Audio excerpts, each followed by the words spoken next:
Welcome back, everyone. In this video tutorial, we're going to cover how to set up a SQL 2008 database in use for a new web application, such as .NET Nuke or pretty much any custom ASP.NET application that may require an SQL database. The process is actually pretty straightforward, so we're just going to hop right into it. Basically, you can see we're already connected to our server here. The server is running Windows Server 2012 R2. This is what it would look like when you get in on the desktop. So in order to get started, you just go straight down to your Start menu, left click, and this will bring up the new Start menu for 2012. And if you click this down arrow here, you can get to all the applications on your server. In the icons here, you'll find the SQL Server Management Studio. This is what we'll be using to create our database and database user. If you can't find it in the list here, you can use the search box in the top right corner, type SQL, and you'll see all of the SQL applications get filtered up immediately. And here you can see the SQL Server Management Studio. So just left click on that. That'll open up for you. And it should immediately pop open the Connect to Server dialog box. If this Connect to Server dialog box does not open for some reason, you can get to it right here by clicking this little Connect Object Explorer icon. Or you can click the little drop-down menu and then choose Database Engine. You'll see any of these options open the same Connect server. Here you want to type in, the server name should already be there. Windows will generally find this option by default. The authentication drop-down may be set on Windows. You want to set it to SQL Server Authentication instead. Your login should generally be SA, stands for System Administrator, and then the password for the System Administrator, and then check to remember the password. If you don't know this connection information, feel free to contact our support staff, and they can provide this information to you to help you out. Once you get the information typed in, just click the Connect button here, and that will establish a connection to the actual SQL server running in the background of your server, and you can see we get some options here. Basically, at first, you may not have any information under the Databases tab.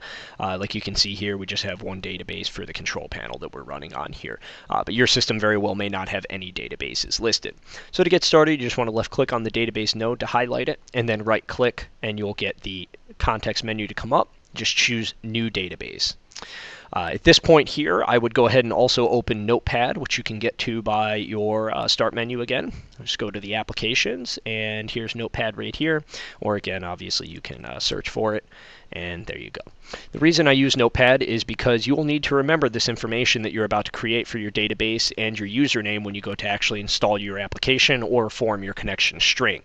When you go to look this information back up in the SQL Server here, the password is going to be hidden by security dots. So if you can't remember it, then you're going to be in a pickle and have to change that information, and that just becomes difficult. So I actually find it much easier to just type the info that we're going to use onto the Notepad. That way we have it for later, and we can just copy and paste it to make our lives a lot easier.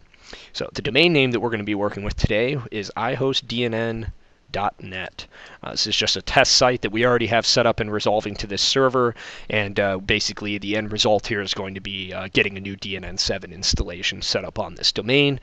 So basically, that's the domain name we're working with, and the reason I bring that up is I always recommend naming your databases according to your website name.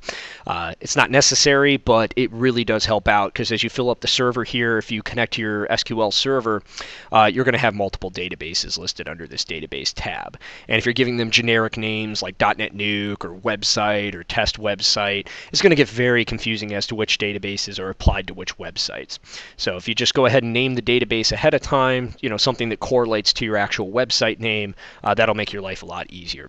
So in this case, we're actually just going to call the database name ihostdnn. And we can even label this just so we remember what's what. This is another reason I like to use Notepad, because you can make your own notes and remember what you're doing here. So there we go. We got website is going to be ihostdnn.net. Our database name is going to be ihostdnn. And we'll just go ahead and copy that database name and come back to right down here. You'll see I accidentally minimized our database prompt that came up, and you can get that back by clicking on the icons down here and choosing it. So this is the menu that comes up when you choose New Database. I'll do it again just in case you didn't catch that. Right click, New Database, and here it is right here. The only thing you have to do here is type in your database name, which we already created and copied, so we'll just paste that in right there. That's going to be our database name. The rest of these options you can just leave completely default and hit OK. This will actually create your database node on the left-hand side here, and you can see it's now added to the list. So every time you do this, it'll just create a new database and extend this list downward. So now we need to create a user that has proper access to this database in order to actually install our application. That's done on the security option right here. You can expand that, and you'll get the logins option, which again you can expand. Right-click on the logins option and choose New Login. You'll get a new dialog box right here, just like we did with the new database. And again, I recommend bringing up your notepad temporarily. And what we're going to do here is we're going to type down our username. And again, probably want to make this something similar to the database name and website name, just so you know that everything correlates with one another. We'll call this iHostAdmin. And then you're also going to want to create a password. It can be anything off the top of your head, but you definitely want it to be secure. So I recommend using capitals, lowercase letters, symbols, combination numbers. This is a very important password you would not want somebody to crack or gain access to. So we're just going to call this DNN with a capital D. We'll throw in some random numbers here, $sign. Yeah, there you go. That's there, a couple more just to make it more secure.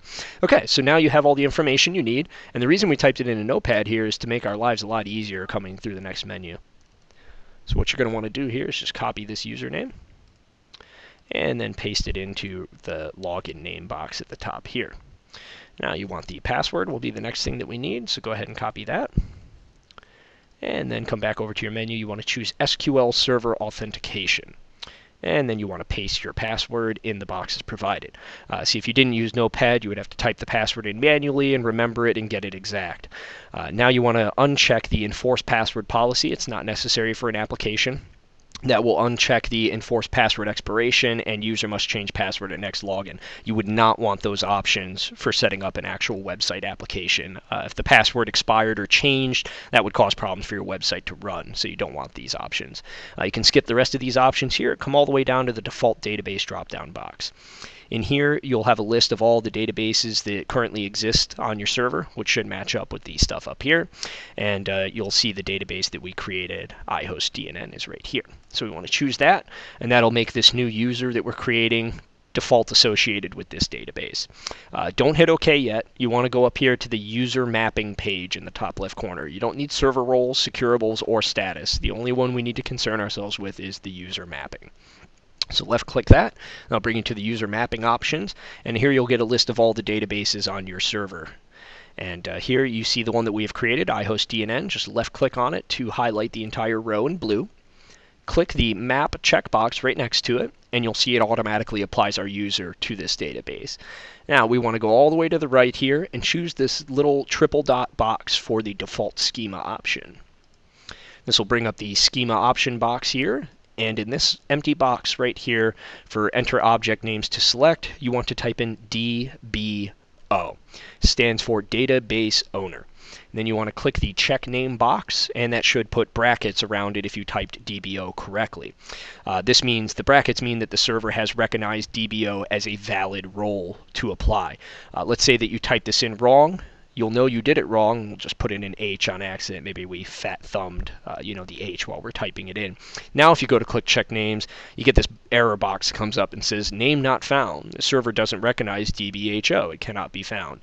So basically that'll tell you if you made a typo. You'll know if you got it right because you can just correct the typo and hit check names, and instead of popping up that box, it should just put the brackets around it. That's how you know you did it right.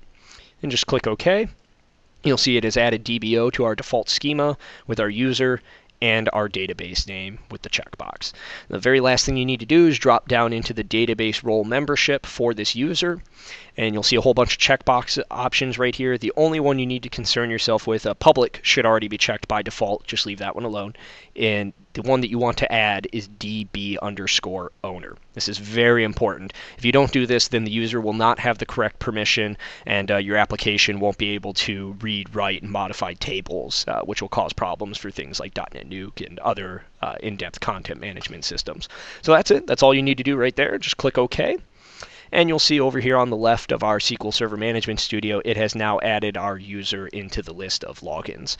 And this user is directly associated with the database we created with DBO access, which is the highest level of access that it'll need. Well, that's pretty much where we're going to stop right now. That's all you needed to do to create your database and the user for it.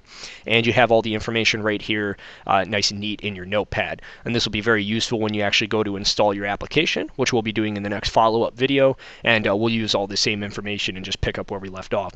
So we hope this video was useful to everybody to learn how to set up SQL databases and users. And we'll see you guys next time. We'll go ahead and get the DNN application installed. Take care, guys.